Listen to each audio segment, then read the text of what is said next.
cet exercice de mécanique, 3 compétences étaient évaluées. La compétence restituer des connaissances, la compétence analyser et la compétence valider.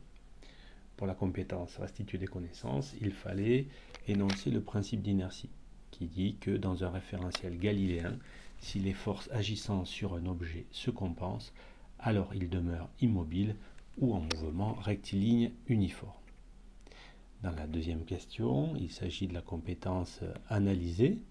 On dispose de certains outils pour analyser la situation de mécanique, dont le diagramme objet-action qui permet de trouver quelles sont les forces qui agissent sur le système. Alors ici, dans le diagramme objet-action, on met au centre l'objet qui subit des forces, et puis on va mettre tout autour des objets avec lesquels il y a une interaction et des objets qui lui donnent des forces. Alors, il ne faut pas mettre ici des forces, il faut juste mettre des objets. Par exemple, ici, on va plutôt mettre que l'objet qui donne la force est l'air.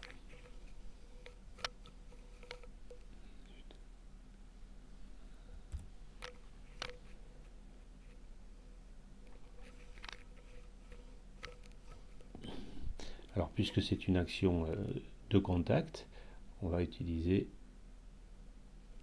une flèche ici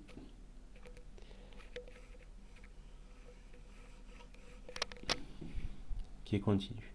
Ensuite, de l'autre côté, alors il y a un problème parce que finalement, ici, la force qui est le poids, c'est la force qui est due à l'action de la planète Terre sur le parachute.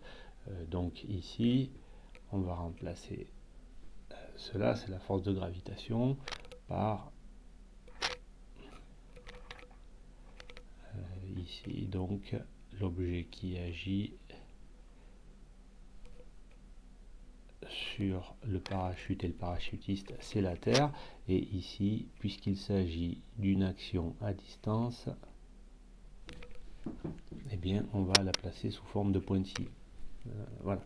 Donc en fait, il y a juste 2 objets qui sont en interaction avec le parachute et le parachutiste. S'il y a 2 objets, ça veut dire qu'il y a 2 forces qui vont agir sur l'ensemble parachute-parachutiste. Troisième question, lorsque la vitesse de descente est stabilisée, que peut-on dire des actions mécaniques agissant sur le parachutiste et sur son parachute justifié? Alors là, il s'agit de la compétence validée, c'est-à-dire qu'on utilise le principe d'inertie pour faire une affirmation. Alors, puisque les actions mécaniques agissant sur le parachutiste sont rectilignes uniformes. Alors ici, déjà, ce qui peut être rectiligne uniforme, ce n'est pas les actions mécaniques. D'accord? Donc on va dire ici que en fait, puisqu'il est dit dans l'énoncé que la vitesse était stabilisée et que le parachutiste descend tout droit, on va dire puisque le mouvement est rectiligne uniforme, alors les forces agissant sur l'ensemble parachutiste parachute se compense.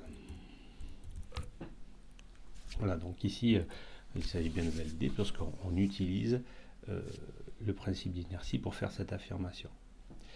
Et enfin, on revient sur la compétence ici analysée. Hein. On va donc représenter les deux forces qui se compensent sur le parachutiste.